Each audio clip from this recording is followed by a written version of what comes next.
परमेश्वर ने कई आ, इनाम के बारे में लिखा हुआ है। हम पिछले हफ्ता फिलाडेल्फिया का कलीसिया के बारे में कुछ देख रहा था। तीसरा अध्याय 7वें पद से लेकर उसका 13वां पद तक हम देख सकता है कि कलीसिया को के बारे में और उसी के बातों में उसमें हम देख सकता है क्या इनाम परमेश्वर उन लोगों को दे रहा है, उसको हम देख रहा था। वो कलीसिया हम जानता है कि सबसे अच्छा कलीसिया, इतना अच्छा अच्छा काम परमेश्वर के लिए किया हुआ था। उसको क्या प्रतिफल दे रहा है, उसके बाद आज हम प्रतिफल के बारे में उसका थोड़ा देखें। उसका 12वां पद,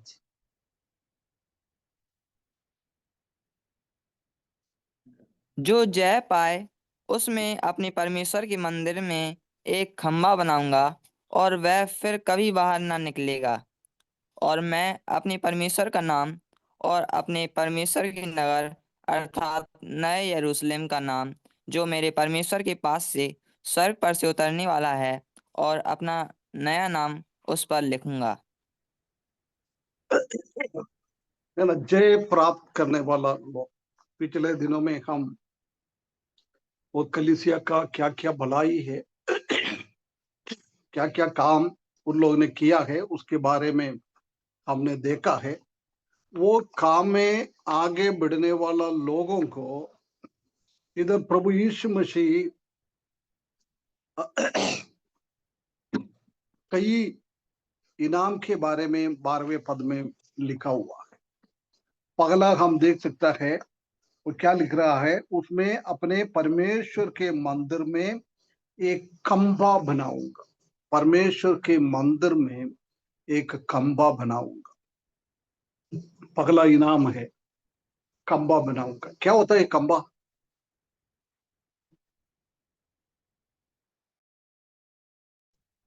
खंभा मतलब होता है पिलर। उसके पिलर है उसी ना। के उसी के मतलब जी। हाँ, उसी के बल पे ही मकान स्थिति होता है। खड़ा अच्छा, खड़ा रहता है। ये हाँ, खड़ा रहता है। एक पूछने का था आज, गौरव तुमने एक गाना गाया था ना? हाँ हाँ अंकल जी। हाँ, उसमें क्या क्या लिखा है? यहोवा शालोम, यहोवा निसी, यहोवा सालोम भरोसा यहोवा है मेरा। यहोवा नहीं, 3 शब्द आपने बोला था ना, यहोवा राफे। यहोवा राफा, यहोवा निस्सी और यहोवा सालोम। ये क्या है मालूम? इसका मतलब मालूम है? नहीं।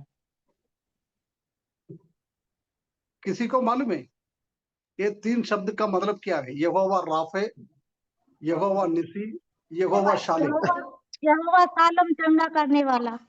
है। यहोवा सालम चंगा करने वाला। यहोवा यहो- निस्सी मेरा झंडा है। यहोवा मेरा झंडा है। हाँ, यहोवा शालोम। यहोवा सालोम। यहोवा यहोवा सालोम का मतलब होता है प्रभु यीशु मसीह के पास आ जाओ। यहोवा शालोम। यीशु मसीह के पास आओ, ये होता है मतलब। यीशु मसीह के पास और कोई आ जवाब है? जाओ। यहोवा अंकल शालोम। अंकल हाँ हाँ मेरा आवाज क्लियर आ रहा है ना? हाँ हाँ हाँ हाँ, बिल्कुल। ओके।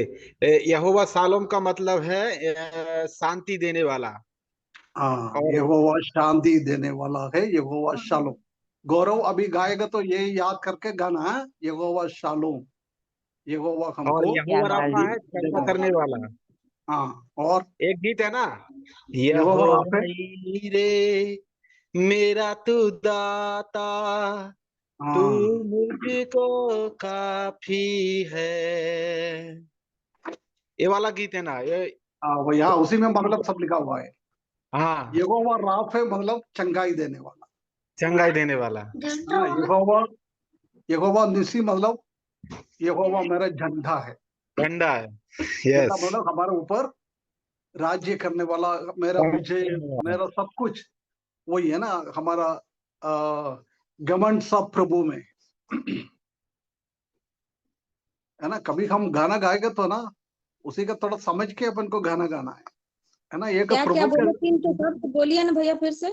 यहोवा ये- शालोम, उसके बाद यहोवा शालोम, परमेश्वर हाँ, शांति देने वाला है, यहोवा शांति। शांति देने वाला। हाँ, यहोवा राफे, परमेश्वर चंगा करने वाला। Rafe, Rafe Rafe. राफे, शांति देने वाला। हाँ, तीसरा यहोवा निसी, यहोवा हमारा झंडा है। निसी, हाँ, निसी, निसी। यहोवा जी भैया ठीक। हीरे। हाँ ठीक है, अभी ये तो गाने का ये सीन देख लो। यहोवा हीरे, अभी आ, जितेंद्र भाई ने बोला था, वो यहोवा हमारा हर एक चीज देने वाला, हमारा हर एक चीजों को ध्यान करने वाला, हमको क्या जरूर है वो सब देने वाला है, यहोवा यिरे, है ना। यहोवा यिरे अब्राहम ने जब इसहाक को बलि चढ़ाने के लिए गया है, परमेश्वर ने वो बलि चढ़ाने के लिए मना किया है। जब बलि चढ़ाने के लिए एक बकरे को परमेश्वर ने दिया है, जब उसने वो नाम डाला है यहोवा यिरे, यहोवा हमको देने वाला है ना। इसहाक के जगह में उनको बकरा का व्यवस्था करके दिया हुआ है यहोवा।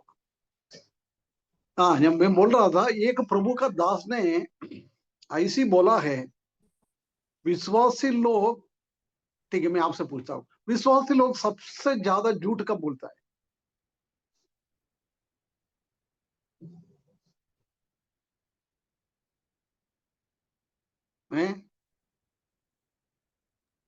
कोई बोल सकता क्या है, बोले? विश्वासी लोग सबसे ज्यादा झूठ कब बोलता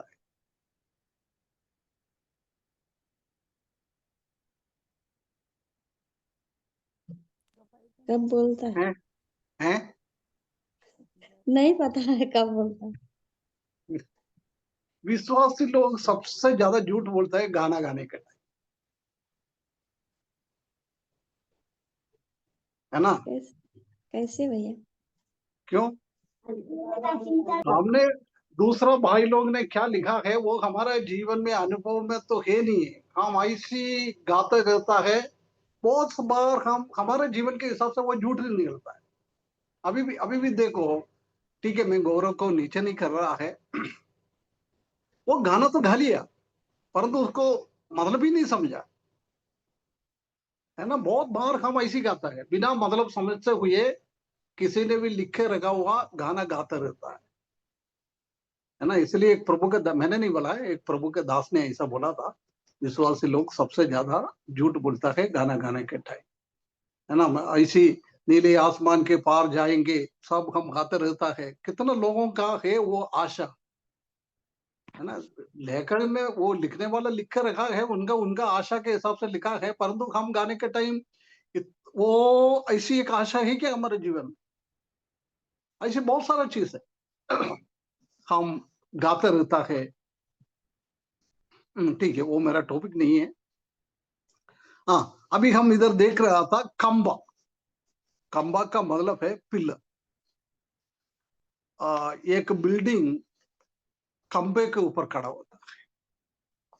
बड़ा बड़ा बिल्डिंग बनाने के टाइम हम जानता है कि सबसे पहले खंबा खड़ा करता है, ठीक है। छोटा मकान में तो दीवार बनाने के बाद बीच में खंबा के लिए जगह डालेगा, आखिरी में पिलर बनाता है। परंतु बड़ा बड़ा बिल्डिंग में ऐसा नहीं, बड़ा बड़ा बिल्डिंग में दीवार बाद में बनाता है ना। जितेंद्र भाई को मालूम है, बाद में बनाता है, परंतु पहले खंबा खड़ा करता है। ये खंबा एक बिल्डिंग का, एक मकान का सबसे महत्वपूर्ण चीज है।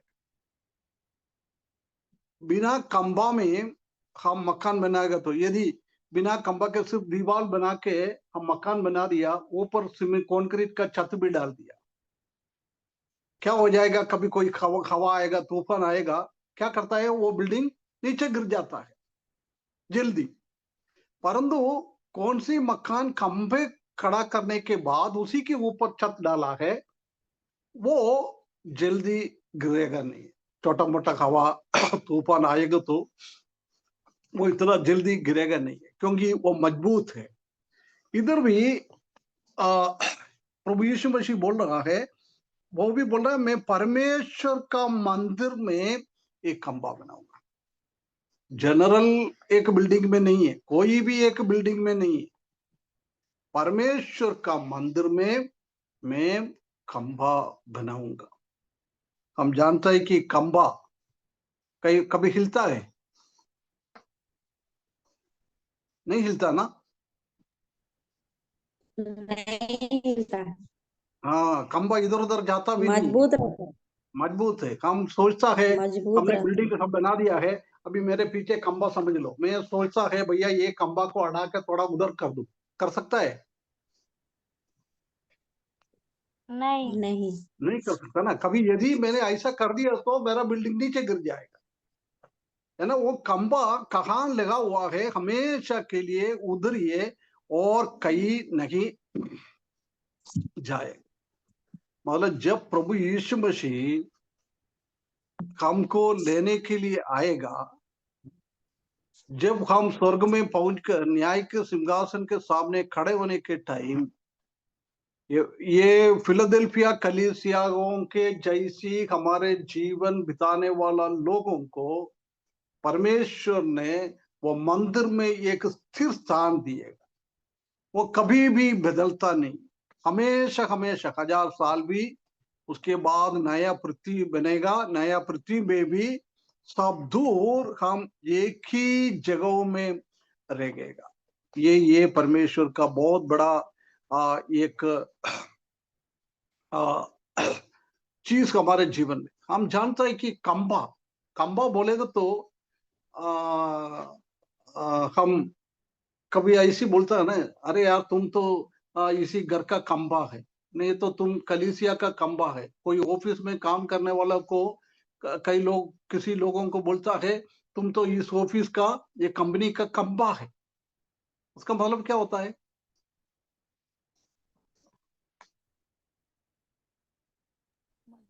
क्या बोले भैया?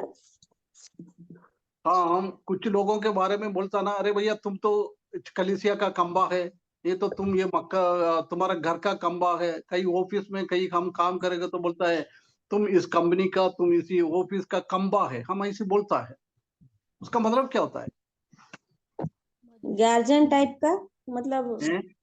यदि बोला जाए तो एल्डर, एल्डर मतलब हम लोग से बड़े, हम लोग से बड़े ओधा में, सब चीज में हम लोग से आगे, सम्मान में, यो ओधा में, अभी गार्जियन टाइप का। हाँ, कलीसिया का खंभा बोलेगा तो कलीसिया के सबसे ज्यादा खास आदमी, है ना। जी। कलीसिया का हर एक कामों में आगे बढ़ते चढ़ते हुए सेवा करता है, ऐसा लोगों को बोलते खंभा है। कहीं एक ऑफिस में काम करने वाला, सब काम उसको आता है, कहीं भी लगाओ वो सब काम करेगा। वो कंपनी वाले को, सेठ लोगों को उनसे बहुत फायदा मिल जाता है, ऐसे लोगों को बोलता है खंभा। मतलब उनके बिना कलीसिया में कुछ चला नहीं पाता है, ऑफिस में कोई चला नहीं पाता है, ऐसे लोगों को बोलता है खंभा। इधर भी इसका मतलब ऐसा नहीं है हम वो मंदिर के अंदर, परमेश्वर का मंदिर में हमको एक ईंट के जैसी खड़ा कर दिया, ऐसा नहीं। हम वो मंदिर के अंदर परमेश्वर का राज्य में सब एक महत्वपूर्ण स्थान में हमको रखेगा। ये इधर बता रहा है, महत्वपूर्ण स्थान में तुमको रख दूंगा। कितना एक बहुत बड़ी बात है। हम जानते हैं कि एफेसियों की किताब 2 अध्याय और 21 और 22 पद में हम देख सकते हैं कि हम कलीसिया को परमेश्वर ने बनाते जा रहा है ना। उस एक बार पढ़ लिए ब्रदर वो, एफेसियों की किताब 2 अध्याय 21 और 22। जिसमें सारी रचना एक साथ मिलकर प्रभु में एक पवित्र मंदिर बनती जाती है, जिसमें तुम भी आत्मा के द्वारा परमेश्वर का निवास स्थान होने के लिए एक साथ बनाए जाते हो।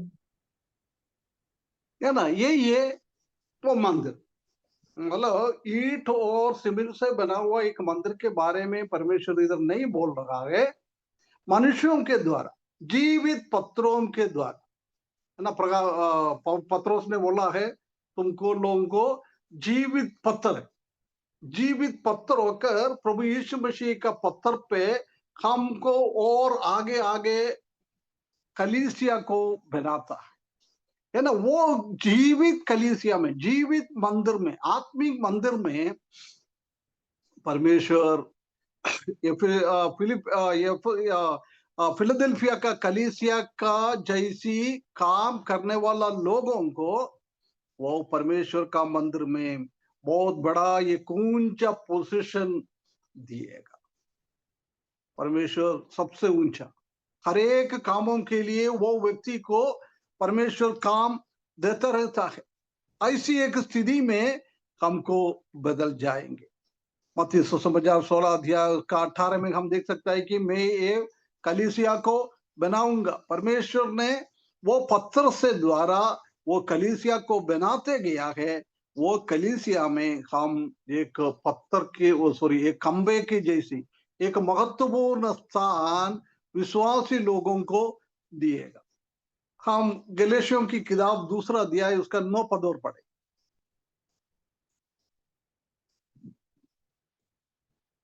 गलेशियों की किताब 2 अध्याय 9 पद।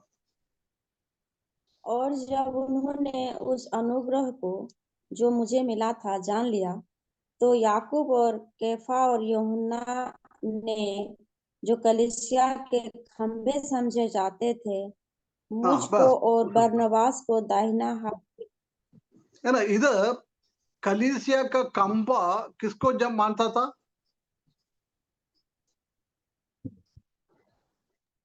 और कैफा और यूहन्ना को। हाँ, कैफा यूहन्ना, एक और है ना याकूब, याकूब, है ना। कैफा कौन है? पतरस, पत्रोस, है ना। पत्रोस का दूसरा नाम है कैफा, है ना। कैफा। पत्रोस, यूहन्ना और याकूब कलीसिया का खंबा समझता। हम जानते हैं कि जब प्रभु यीशु मसीह के साथ बहुत सारा लोग इकट्ठा हो जाता था। कई लोग प्रभु का वचन सुनने के लिए, कई लोग चमत्कार देखने के लिए, कई लोग को कुछ खाने पीना मिलेगा समझकर उनके पीछे चलता था। ऐसे अलग अलग तरीके से लोग चलता था। उसी के अंदर परमेश्वर ने 70 लोगों को अलग कर दिया। वो 70 लोग परमेश्वर का सेवा के लिए हमेशा हमेशा चलता रहता था। वो 70 लोगों में से परमेश्वर ने 12 लोगों को चेला बनाकर प्रभु के साथ साथ चला। वो 12 लोगों में से ये 3 लोगों को, पत्रोस, याकूब और यूहन्ना को परमेश्वर ने और ऊंचा पदवी दिया। कहां कहां जाता है हम जानता है कि वो पर्वत में प्रभु यीशु मसीह के साथ मूसा और एलिया आया था। जब भी ये तीनों प्रभु यीशु मसीह के साथ था, प्रभु यीशु मसीह का इनर सर्कल में हमेशा कुछ भी है तो ये तीनों लोग प्रभु के साथ चलते फिरते रहता था। उसका मतलब ये 70 लोगों के बीच में और 12 लोगों के बीच में एक महत्व स्थान, एक इम्पोर्टेंट पोजीशन, इम्पोर्टेंट एक पदवी परमेश्वर ने इन लोगों को, तीनों को दिया था, है ना। उसका मतलब इधर भी वही बोल रहा है। जब प्रभु यीशु मसीह इस दुनिया में शासन करने के लिए आएंगे, जब हम उसी में हो जाता है। हम जानते हैं कि दानियल जब ना नबूकदनेस्सर ने यरूशलेम से लोगों को पकड़ के लेके गया है, उधर भी नबूकदनेस्सर के उसमें भी हम देख सकते हैं कि 120 लोगों का एक झुंड, उसी में से एक अलग 2-3 झुंड था, उसमें से एक था दानियल। क्योंकि राजा का बहुत करीब रहता था, उसी के बिल्कुल पास में हमेशा कोई भी बात बोलना है, कोई भी डिसीजन लेना है, कोई भी चीज करना है, सब में इन लोगों को हमेशा बातें करते ये लोग काम करता था। ऐसी हम भी जब प्रभु यीशु मसीह 1000 साल इस दुनिया में शासन करेंगे, जब ये खंबा किसको खंबा बनाता है, वो लोगों को परमेश्वर हर एक चीजों में उनके साथ लेके जाएंगे, पर प्रभु हमेशा उन लोगों से बातें करते जाता था। हम जानते हैं कि एक कितना एक अच्छा पोषण, सब लोग तो स्वर्ग में तो जाएंगे, सब विश्वासी लोग 1000 साल शासन करने के टाइम प्रभु यीशु मसीह के साथ है, इस दुनिया में है, उसी में कोई भी डाउट नहीं है। परंतु कुछ लोगों को इस दुनिया में हमने कैसे काम किया है, फिलाडेल्फिया कलीसिया के अंदर अच्छा काम किया है, ऐसा अच्छा काम करने वाले को परमेश्वर ऊंचा एक पोजीशन दी है ना। ये हम की जब प्रभु यीशु मसीह 1000 साल शासन करेंगे और नया पृथ्वी पे आकर शासन करेंगे, उसी टाइम हमारा पद, हमारा पदवी कैसे रहेगा। हम 120 लोगों में से एक ही क्या, 70 लोगों में से एक ही क्या, 12 लोगों में से एक ही क्या, ये और 3 लोगों में से एक ही क्या। ये हमारे जीवन में परमेश्वर देने वाला पदवी है। इस दुनिया में था जब भी याकूब और पत्रोस और यूहन्ना को कलीसिया का खंबा बना दिया है, ऐसी उसी टाइम में भी परमेश्वर जी प्राप्त करने वाला, विजय प्राप्त करने वाला लोगों को ऐसी एक खंबा के रूप में परमेश्वर रखेंगे। कितना एक बहुत अच्छी एक पोजीशन है ना, बहुत ऊंचा एक पोजीशन है। नबूकदनेस्सर बाबिलोन में दानियल को कैसे ऊंचा पोजीशन में बाबेल का राजा नबूकदनेस्सर ने उठाया है, ऐसी हमों में से कुछ लोगों को परमेश्वर ऊंचा पोजीशन में उठाएंगे, उनका राज्य में बहुत बहुत बड़ा बड़ा एक स्थान परमेश्वर हमको देंगे। उसके लिए हमको जीवन बिताना है, वो हमको प्राप्त करने के लिए हमको जीवन बिताना है, ये परमेश्वर हमसे चाहता है। दूसरा हम देख सकता है कि उसी पद में 12 पद में हम और पढ़े, मंदिर में एक खंबा बनाऊंगा और वो फिर कभी बाहर ना निकलूंगा, और मैं बाहर नहीं निकलूंगा, वो कभी भी बाहर नहीं निकलेंगे। इस दुनिया में हम देख सकता है कि कई लोगों को राजा लोगों ने खंबा का जैसे खड़ा कर देंगे, परंतु राजा के बीच में थोड़ा भी कुछ भी गलत उन लोग ने कर दिया है, इधर का राजा लोग उसको अड़ा देंगे, उसको उधर से हटाकर दूसरा लोगों का खंबा जैसी बनाऊंगा। परंतु हमारा परमेश्वर, हमारा प्रभु महान प्रभु है। एक बार हमने इस दुनिया में कैसे जिया है, उसी के संबंध में हमको ऐसी ऊंचा खंबा के जैसी पोजीशन देता है, उसमें से कभी भी हमको उधर से हटाएगा नहीं, हमेशा हम उसी में देखेगा। उसका मतलब यही है कि स्वर्ग में हम पहुंचने के बाद हमारा पोजीशन कुछ भी हम करके बदला नहीं पाएगा।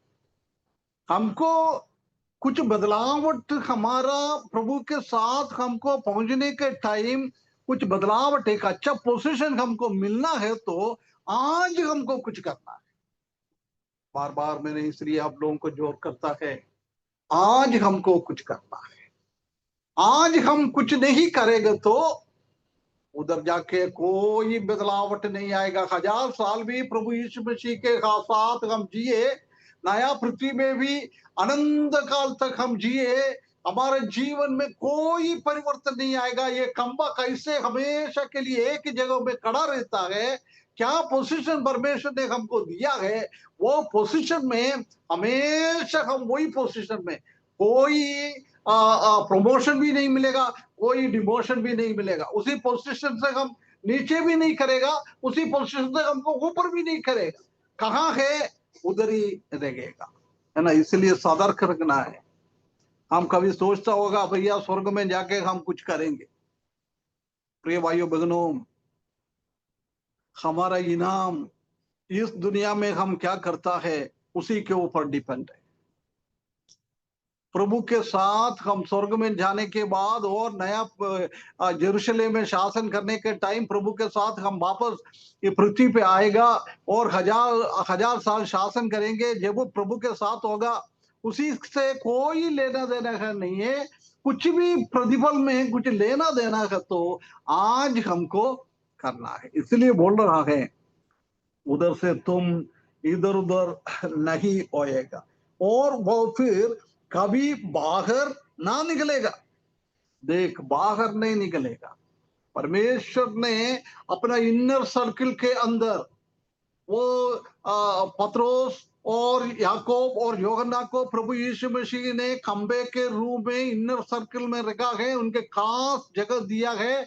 ऐसी परमेश्वर ने हमको एक बार खास जगह दिए तो हमारा वो जगह कोई भी छीन नहीं सकता है, उसमें से कोई भी बदलावट नहीं आएगा, है ना। इसलिए हमको सतर्क रखना है। ये दूसरा परमेश्वर के हमारे जीवन में देने वाला एक बात है।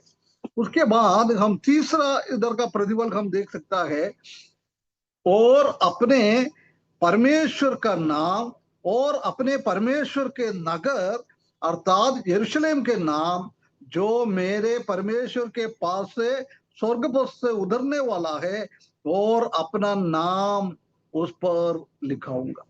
3 नाम परमेश्वर फिलाडेल्फिया कलीसिया में जय प्राप्त करने वाला लोगों को 3 नाम दिए गए। सबसे पहला लिखा है the name of my God, पिता परमेश्वर का नाम मैंने जय प्राप्त करने वाला लोगों को दे दूंगा। समझ में आता है क्या होता है? पिता परमेश्वर का नाम हमको मिलेंगे। कुछ समझ में आ रहा है इसमें?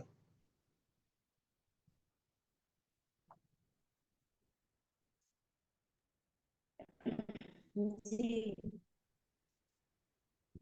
सिर्फ अंजू सिस्टर का ही आवाज आ रहा है और कोई है नहीं है क्या? ये शनिवार को मेरे को मालूम नहीं है क्या हो रहा है, किसी का भी आवाज शनिवार का क्लास में नहीं आता है।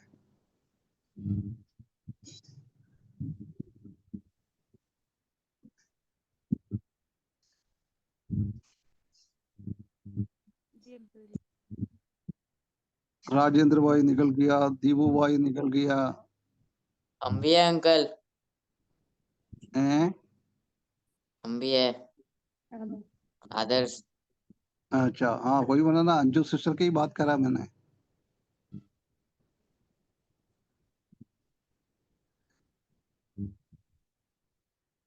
कोई नहीं है लग रहा है। हाँ वही है ना, देखो ना, इतना मैं बोल रहा है उसके बाद भी कोई का भी माइक चालू भी नहीं हो रहा है, कोई नहीं बात भी नहीं कर रहे हैं।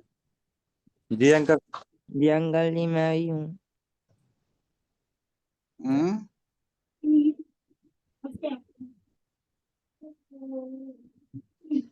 हाँ, ठीक है ठीक है ठीक है ठीक है। हाँ, ये परमेश्वर का नाम, ये हम समझता है ना, आजकल गवर्नमेंट ऑफ इंडिया का कई ऑफिस होता है। गवर्नमेंट ऑफ इंडिया का डायरेक्ट इंडिया के अधीनता में, गवर्नमेंट ऑफ इंडिया का अधीनता में कई ऑफिस हम देख सकता है।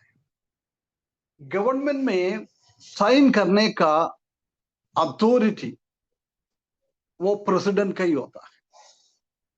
बहुत सारा गवर्नमेंट का कुछ चीजों में साइन करने के लिए प्रेसिडेंट को लेता है, परंतु अभी समझ लो गवर्नमेंट ऑफ इंडिया का एक ऑफिस है इंदौर में, डायरेक्ट प्रेसिडेंट के अंडर में है। वो ऑफिस का पूरा देखभाल दिल्ली में बैठकर प्रेसिडेंट करता है। परंतु कुछ साइन करना है तो ऐसा थोड़ी हो सकता है दिल्ली से रोज जब जब साइन करना है इंदौर में प्रेसिडेंट आ जाए, नामुमकिन है, कर नहीं पाता है।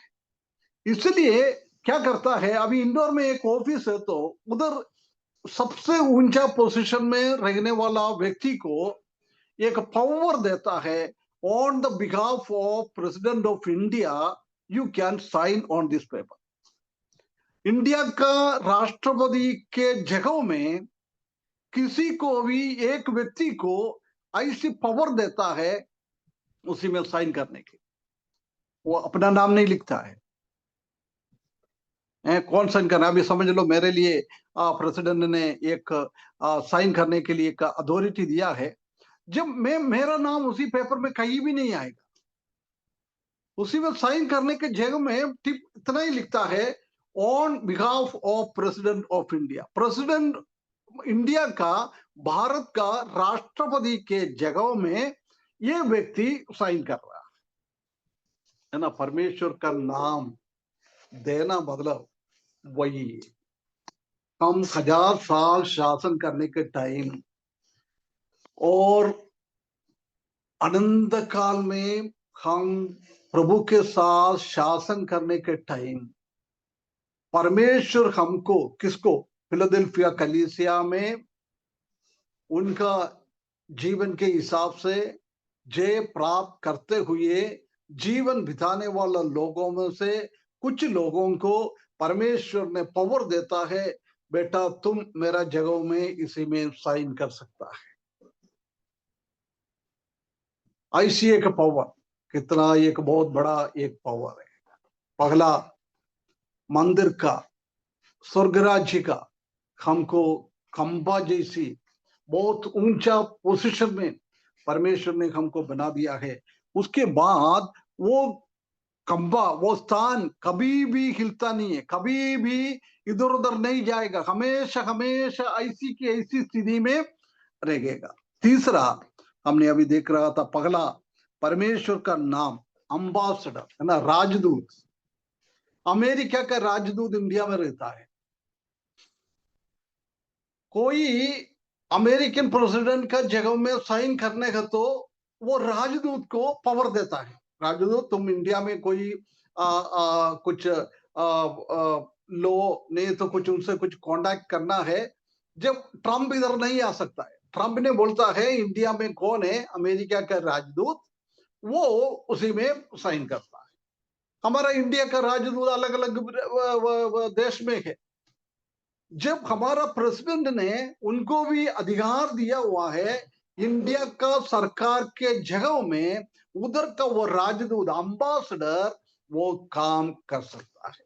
उसका मतलब परमेश्वर इस दुनिया में शासन करने के टाइम और अनंतता में नया पृथ्वी पे शासन करने के टाइम ये ऐसी विजय प्राप्त करने वाला लोगों को एक अम्बासडर के रूप में, एक राजदूत के रूप में हमको अलग अलग जगहों में रख देंगे, है ना। कितना कितना एक बहुत बड़ी एक बात है। उसके बाद बोल रखा है, the name of the city of the God, my God, मेरा परमेश्वर का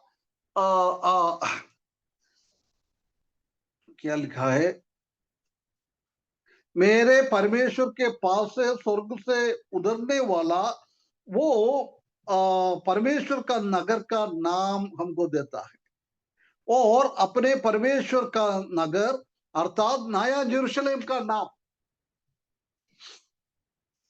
तो नया यरूशलेम और पुराना यरूशलेम में फर्क क्या है? अभी का यरूशलेम कहां पर है?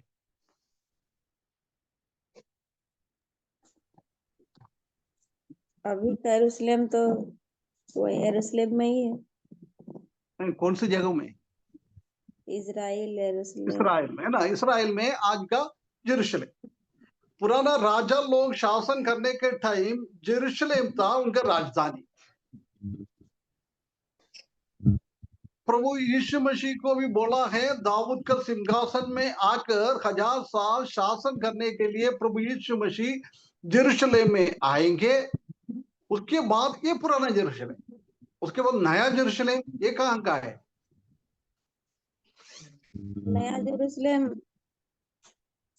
अभी है तो उसको, उसी को तो पृथ्वी में लाएंगे लास्ट में। नहीं, अभी कहां पर है नया यरूशलेम? स्वर्ग में होंगे। है ना, स्वर्ग में ही है ना।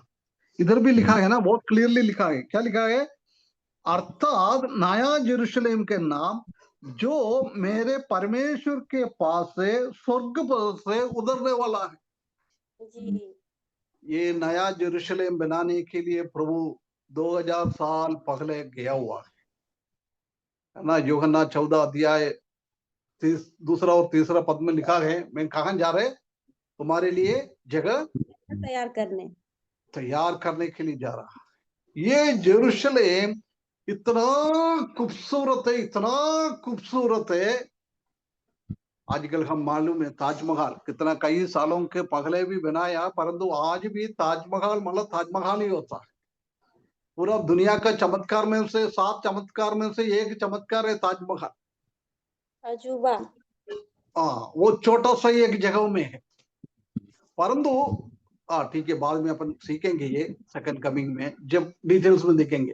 परंतु आज ये नया यरूशलेम परमेश्वर बना रहा है, उसी का लंबा चौड़ा ऊंचा एक जैसी है। कम से कम 2500 किलोमीटर दूर है। कन्याकुमारी से लेकर दिल्ली तक कितना दूर है, उतना दूर में बहुत बड़ा एक बंगला बना है ना। प्रकाशित वाक्य 21 अध्याय आप जाकर थोड़ा पढ़ लेगा तो वो नया यरूशलेम का विवरण हम उधर देख सकते हैं। 21। हाँ, प्रकाशित वाक्य 21 अध्याय में है ना। उधर एक समझ लो, उधर का 12 पाठक होता है। एक एक पाठक एक एक मोती। देखो ना, 2500 किलोमीटर ऊंचा, 2500 किलोमीटर लंबा, 2500 किलोमीटर चौड़ा। ऐसी है तो इतना बड़ा मकान का फाटक कितना बड़ा हो गया ना, बहुत बड़ा है। वो एक फाटक एक मोती से बना हुआ है, कितना बहुत बड़ी बात है। उसके बाद उसका फाउंडेशन, उसका नींव 12 पत्थरों से बनाया हुआ, खूबसूरत वज्र डायमंड क्या बोलता है, उससे भी लंबा चौड़ा उसी में से बना हुआ है। उसी के अंदर का रास्ता वो स्वच्छ स्वर्ण से बना हुआ है। स्वर्ण स्वर्ण स्वर्ण समझता है ना? सोने से। हाँ, सोने से, स्वच्छ सोने से बनाया हुआ है। उसी में शुद्ध। आजकल का हमारा सोना हम देख सकता है कि उसी में बहुत सारा सोना बोलेगा तो भी उसी में कम और भी कुछ चीज उसी में मिलाता है। परंतु स्वर्ग में है, ये सब स्वर्ग में बना रहा है। स्वर्ग में बना के पृथ्वी पे आएगा जब पूर्ण अच्छा सोना से उनका रास्ता बना हुआ है। अच्छा सोना से हम चलते फिरते रहेंगे, है ना। इतना महान है वो नया यरूशलेम। उसमें कोई लाइट का जरूरी नहीं है, प्रभु यीशु मसीह है उसका लाइट। उसका दीवार है ना, ऐसी चीजों से बना हुआ है, कभी प्रकाश आ जाएगा तो उसमें से और रिफ्लेक्ट होकर प्रकाश वापस आ जाएगा। मतलब प्रभु यीशु मसीह का मुंह से निकलने वाला प्रकाश वो दीवार में आकर टकराएगा, उधर से फिर वापस आ जाएगा, दोनों मिलाकर पूरा प्रकाश से भर जाएगा, है ना। वो नया यरूशलेम, ये नया यरूशलेम में लगेगा कौन है? परमेश्वर है, राजाओं का राजा। 1000 साल में शासन करने के टाइम प्रभु यीशु मसीह राजाओं का राजा बनकर शासन करेंगे, दाऊद के सिंहासन में बैठेंगे। उसके बाद ये पृथ्वी का सबका नाश कर कर नया पृथ्वी बनाएगा, जब प्रभु यीशु मसीह ने पूरा चीज परमेश्वर के हाथ में देकर फिर परमेश्वर ये सबसे ऊंचा, है ना, वो परमेश्वर का अधीनता में सब कुछ आएगा। वो पिता परमेश्वर का बैठने का जगह प्रभु यीशु मसीह, पवित्र आत्मा, उसके बाद प्रभु यीशु मसीह को अंगीकार किया हुआ हरेक विश्वासी लोग पुनरुत्थान होते हुए और रूपांतर पाते हुए हम भी प्रभु के साथ और नया यरूशलेम में वास करेंगे, नया यरूशलेम में वास करेंगे। इतना खूबसूरत एक बिल्डिंग, उसी में हम शासन करने के लिए हमको भी उधर ही रखेंगे। वो यरूशलेम का नाम हमको भी दिएगा। कितना एक बहुत बड़ी बात है, क्योंकि वो यरूशलेम हमारा भी है।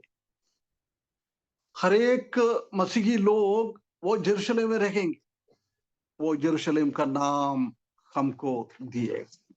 उसी में भी फर्क है ना। जीवन में विजय प्राप्त करने वालों को वो यरूशलेम का नाम मिलेगा। सबको यरूशलेम में, नया यरूशलेम में रहने के लिए अधिकार परमेश्वर देता है। किसको किसको उद्धार पाया है, किसका पुनरुत्थान हुआ है, किसका रूपांतर होकर परमेश्वर के साथ पहुंच गया है, सबको यरूशलेम में रहने के लिए तो पदवी है। परंतु वो यरूशलेम का नाम किसको देता है? विजय प्राप्त करने वाले को। जय पाए और अपने परमेश्वर की मंदिर का खंभा बनाऊंगा, वो फिर कभी बाहर ना निकलेंगे। और मैं अपना परमेश्वर का नाम और अपने परमेश्वर के नगर अर्थात नया यरूशलेम का नाम मैं मेरे परमेश्वर के पास से स्वर्ग पर से उतरने वाला है और अपना नाम, नया नाम उस पर लिखूंगा। नया नाम भी वो हम नहीं जानता है अभी क्या है। परमेश्वर का नाम तो हम समझ में आता है, यरूशलेम का नाम भी हम समझ में आता है, परंतु नया नाम क्या है वो हम समझ नहीं पाता है। वो उसी टाइम समझ में आएगा। बहुत सारा चीजें आज भी हमारे जीवन में बहुत सीक्रेट में है, अच्छी तरफ से हम समझ नहीं सकता। बहुत सारा चीज अभी भी क्लियर नहीं है। ऐसी नया नाम दे देंगे, हम नहीं जानता है। नया नाम बहुत, और भी एक अच्छा नाम होगा, नया नाम। अभी तक वो नाम, यरूशलेम का नाम हमने सुना है, परमेश्वर का नाम भी हमने सुना है, ये नाम तो हमको मिलेगा। उससे बढ़कर और कुछ तो कुछ एक नया नाम हमको मिलेगा। कितना एक बहुत बड़ा एक आशीष, बहुत बड़ा एक प्रतिफल परमेश्वर हमको देने वाला है। खंबा, अच्छा एक पोजीशन हमको दिए। कभी भी वो पोजीशन से परमेश्वर भी हमको नहीं हटाएंगे, कोई भी हमको उधर से हटा नहीं सकता है। हमेशा हमेशा 1000 साल में भी और नया पृथ्वी बनाएगा जब भी हमारा वो स्थिति ऐसी होंगी, है ना। एक बहुत बड़ा एक उपकार है, एक इनाम है। परमेश्वर ने फिलाडेल्फिया का कलीसिया का जीवन के अनुसार जीवन बिताने वाला, उनके पास पिछले हफ्ते हमने देखा है थोड़ा सा ही शेष ही है, कोई शक्ति है नहीं है।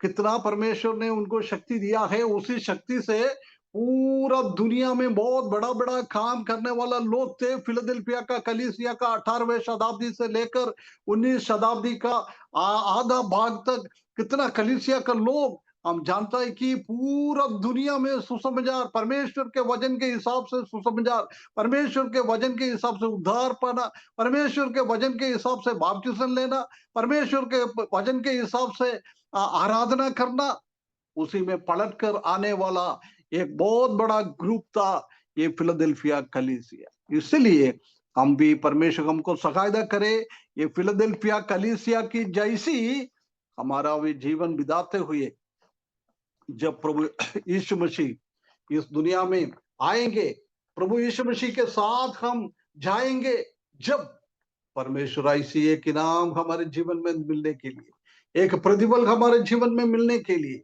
परमेश्वर हमको सहायता करे। किसको नहीं चाहिए ना ये प्रतिफल? मेरा बात सुनने वाला ऐसा नहीं है, अरे यार रहने दे यार, मेरे को नहीं चाहिए। कोई बोलेगा ऐसा? नहीं बोलेगा ना, कोई नहीं बोलेगा अंकल। हाँ कोई भी नहीं बोलेगा, है ना। इतना महत्वपूर्ण नहीं है चीज। यदि हमको मिलना है तो हमको अभी मेहनत करना है, अभी काम करना है। क्या तो है भाई कि वो हमको वैसा प्रतिफल मिले, लेकिन करिए नहीं कुछ पा रहे हैं तो क्या हम लोग आशा रखेंगे। क्या सोचो? अरे इच्छा तो है कि हम लोग भी वो मुकुट के हकदार बने, लेकिन हम लोग अभी पृथ्वी में कुछ कर ही नहीं पा रहे प्रभु के लिए, तो क्या हाँ, हम वही तो लोग। बोल रहे, मिलेगा नहीं है ना, नहीं करेगा तो मिलेगा नहीं, करने वाला कौन देता है? परमेश्वर। करोड़ों लोग प्रभु का आगमन में 2000 साल में करोड़ों लोग प्रभु यीशु मसीह को अंगीकार किया है। वो लोग स्वर्ग में, सब स्वर्ग में पहुंचेगा, परंतु उसमें से कुछ गिना चुना लोगों को ही ये इनाम मिलता है, सबको नहीं मिलता है। हमको सबको नहीं मिलता है। हमने फिलाडेल्फिया कलीसिया का जैसी क्या काम कर रहा है? उन लोगों को परमेश्वर ने मौका दिया था सुसमाचार सुनाने के लिए, मौका, परमेश्वर का वचन सीखने के लिए मौका दिया है, परमेश्वर की वचन में आगे बढ़ने के लिए मौका दिया है। हमारे पास भी बहुत सारा मौका परमेश्वर ने दिया है, परंतु हम वो यूटिलाइज नहीं कर रहा है, हम उसी को उपयोग में नहीं ला रहा है। हम शर्मिंद लोग बन के जीता है, हम आलसी लोग बनकर जीता है। हमको कहाँ मिलेगा ये चीज? नहीं मिलेगा।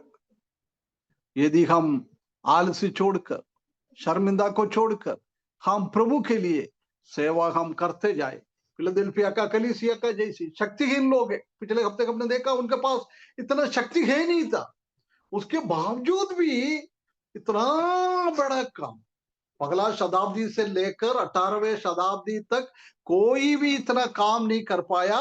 ऐसी बड़ा काम इन लोगों ने किया है, ये कलीसिया ने किया है, इसलिए परमेश्वर ने उनको ये इनाम मिलेंगे। उनके साथ साथ किसने ऐसा जीवन बिताता है, उनको भी परमेश्वर ये इनाम दिएंगे। परमेश्वर हमको मदद करे, थोड़ा कोशिश हम करे। ऐसी दूसरा अध्याय और तीसरा अध्याय में और पहले भी हमने कई उपकारों को पढ़ा है, उसमें से कुछ हमको मिलने के लिए कई लोगों को कितना इनाम है, वो सब कुछ मिलता है। कुछ लोगों को आधा मिलता है, कुछ लोगों को 10% मिलता है, कुछ लोगों को 5%, कुछ लोगों को 1%, कुछ लोगों को कुछ भी नहीं मिलता है। कम से कम कुछ तो कुछ इनाम पाने के लिए हम हमारा जीवन को बिताने के लिए परमेश्वर हमको सहायता करे। अभी हम आखिरी कलीसिया की ओर, है ना, 10 मिनट और है। आखिरी कलीसिया का है लवोदिकिया का कलीसिया, है ना। लवोदिकिया कलीसिया के बारे में 14 पद से आखिरी पद तक हम देख सकता है। लवोदिकिया कलीसिया का दूत को लिख, है ना। उसके बाद बोल रहा है 15वें पद में, मैं तेरे कामों को जानता हूं कि ना तो ठंडा है ना तो गर्म है। ये ठंडा और गर्मा आत्मिक स्थिति को दिखाता है। गर्म मतलब आत्मिकता में अच्छा है, ठंडा मतलब आत्मिकता में बिल्कुल हम कुछ नहीं कर रहा है। ये लोग बोल रहा है तुम ठंडा भी नहीं है, तुम गर्म भी नहीं है। हम जानता है कि पानी हम उबाला नहीं है, हम आग में नहीं रखता है, वो ठंडा पानी होता है। परंतु वो पानी को हमने स्टोव में रखकर थोड़ा सा गर्म करता है, थोड़ा गर्म हो जाता है। बहुत देर हम रगेंगे करेंगे तो उबालते उबालते उबालते 100 डिग्री से ज्यादा उबल जाता है। वो बहुत गर्माहट का अनुभव है, उसमें हमारे हाथ भी नहीं डाल सकता है। ये लवोदिकिया कलीसिया के बारे में बोल रहा है, वो ठंडा भी नहीं है और गर्म भी नहीं है।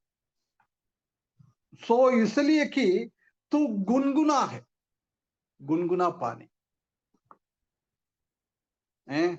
हम पानी पिएगा तो यदि हम ठंडा पानी पीता है, नहीं तो गर्म पानी पीता है, गुनगुना पानी कोई पीता नहीं। यदि गुनगुना पानी हम पीता है, एक स्टोव में रख के 2 मिनट के अंदर थोड़ा सा गर्म आया है, वो हम उठा के पिएगा तो अगले दिन हमारा पेट खराब हो जाएगा, दस्त लग जाता है, लूज मोशन हो जाता है, हमारा पेट पूरा खराब करता है गुनगुना पानी। ये कलीसिया भी ऐसी है, इसलिए प्रभु आगे बोल रहा है मैं ना ठंड, इसलिए तू गुनगुना है, 16 पद, और ना ठंडा है और ना गर्म, मैं तुझे अपना मुंह से उगालने पर हूं। देख, ये खतरनाक पानी है। ये यदि पेड़ में जाएगा तो पेट खराब करता है। इसलिए प्रभु बोल रहा है, मैं तुमको थूक लूंगा, बाहर कर दूंगा, है ना। कुछ भी काम इनका अच्छा नहीं है। उसके बाद 17वें पद में लिखा है, तू जो कहता है कि मैं धनी हूं, वो खुद बोलता है, प्रभु नहीं बोल रहा है। बाकी कलीसिया को स्मिर्ना का कलीसिया में, दूसरा कलीसिया में हम बोलता है, वो लोग दुनियादारी के हिसाब से वो गरीब लोग थे, परंतु परमेश्वर बोल रहा है मेरे सामने तुम बहुत अमीर है। इधर उल्टा है। ये लोग क्या क्या बोलता है, कलीसिया वाला बोल रहा है मैं धनी हूं, मैं धनवान हो गया हूं, और मुझे किसी वस्तु की घटी नहीं है, और ये नहीं जानता है कि तू अभाग और तुच्छ और कंगाल और अंधा और नंगा है। बोल रहा है इस दुनियादारी के हिसाब से लवोदिकिया कलीसिया, आज का कलीसिया है, 19वीं शताब्दी से लेकर प्रभु यीशु मसीह का आने का टाइम तक का कलीसिया को दर्शाता है। ये लवोदिकिया कलीसिया, आजकल हम जानता है कि हमारा कलीसिया का लोग इतना अमीर है, इतना अमीर है, लाखों करोड़ों रुपया है उनके पास, कोई चीज का कमी नहीं है। बड़ा बड़ा बंगला है, बड़ा बड़ा गाड़ी है, कौन सी गाड़ी दुनिया में आगे निकलता है वो गाड़ी विश्वासी लोग लेता है, कोई भी चीजों का कमी नहीं है। इसलिए वो बोल रहा है हमारा स्थिति ऐसी है, आप भौतिक रीति से बहुत ऊंचा पोजीशन में है, परंतु प्रभु उनका आत्मिक जीवन को देखता है। बाप रे, क्या शब्द यूज किया है, अभाग, तुच्छ, कंकाल, अंधा, नंगा।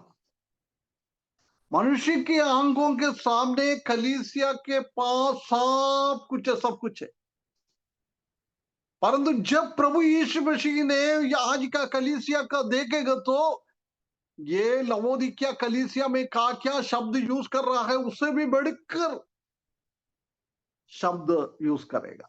आजकल कलीसिया हम जानता है कि इतना नीच स्थिति में, आत्मिकता है नहीं, हमारे बच्चों में आत्मिकता है नहीं, हम ऐसी गलत काम हम आजकल कर रहे हैं। कलीसिया का विश्वासी लोग कहलाता है, परंतु उनके जीवन में इतना इतना गड़बड़ियां ये लोग करता है। जब प्रभु यीशु मसीह अपना नजरिया में देखेगा तो उनके पास आत्मिकता में कुछ भी नहीं है, कुछ भी नहीं। परंतु कलीसिया अपने आंखों से देखता है, बोल रहा है हमारे पास कोई भी कमी नहीं है, सब कुछ है, हम अमीर है, हम इतना ऊंचा है, हमारे पास कोई भी चीज का कमी नहीं। मैं धनी हूं, धनवान हूं, और किसी वस्तु की घटी नहीं है ना। ये अवस्था है ये कलीसिया का, है ना। उसके बाद आखिरी में हम देख सकता है कि उसका जय प्राप्त करने वाले को क्या मिलता है। 20वें पद में भी हम देख सकता है कि मैं द्वार पर खड़ा हुआ खटखटाता हूं, यदि कोई मेरा शब्द सुनकर द्वार खोलेगा तो मैं उसके पास भीतर आकर उसके साथ भोजन करूंगा और वह मेरा साथ। देख कितना एक स्थिति है, बोल रहा है मैं अभी के हिसाब से तुम्हारे बीच में मैं नहीं आ सकता है, तुम्हारा कोई आत्मिकता है नहीं है, मैं तुम्हारा साथ रह नहीं सकता है। हम जानता है कि परमेश्वर का पोजीशन प्रभु यीशु मसीह कहाँ है, कलीसिया के बीच में है, हमेशा कलीसिया के बीच में है। अभी क्या बोल रहा है, प्रभु यीशु मसीह कहाँ पर है, द्वार पर। हाँ, उसका मतलब द्वार पर खटखटाता है। हाँ, उसका मतलब है कहाँ पर है, दिल का दरवाजा। और राजेंद्र भाई सब आ गया, मीटिंग खत्म हो गया। हाँ ठीक है, वो दरवाजा पे खटखड़ाता, उसका मतलब कहाँ पर है? बाहर है ना, जी कलीसिया का बाहर है। बाहर है ना। अभी वो कलीसिया का बाहर है, क्योंकि उनका जीवन का ये अंधापन, नंगापन, ये कंगाल, ये स्थिति सब देखते हुए प्रभु यीशु मसीह को कलीसिया के अंदर जी नहीं पाता है, वो बाहर चले गया। एक प्रभु का दास ने ऐसा बोला है, ठीक है, उसी टाइम तो वो बाहर था, बाहर खड़ा होकर अंदर आने के लिए लोगों से मांग रहा था, परंतु अभी कलीसिया में प्रभु यीशु मसीह अंदर है, अंदर रखकर अंदर से खटखड़ाता है, बोलो कोई भी दरवाजा खोल के दे, मेरे को बाहर जाना है, क्योंकि ये कलीसिया के अंदर मेरे को रह नहीं सकता है, मेरा श्वास नहीं ले पा रहा है, ऐसी ऐसी गंदगी है, ऐसी ऐसी दुष्टता है, ऐसी ऐसी चीज है, मैं कलीसिया के साथ रह नहीं पाता है। ऐसे एक स्थिति में आजकल का कलीसिया आ गया है ना। यदि परमेश्वर का बात सुनने वाले के साथ आएगा, दोनों मिलकर खाना खाएंगे, एक टेबल पे बैठकर खाना खा लेंगे, उसके बाद आगे उसका लिखा है 21 पद में, 21 पद में क्या लिखा है? जो जय पाए, जय, हाँ, जो जय पाए मैं उसे अपने साथ अपने सिंहासन पर बैठाऊंगा, जैसे मैं भी जय पाकर अपने पिता के साथ उसके सिंहासन पर बैठ गया। कितना कितना बड़ा मेरे को लग रहा है, कोई भी कलीसिया में इतना बड़ा एक आशीष, इतना बड़ा एक पुरस्कार, इतना बड़ा एक इनाम नहीं दिया है।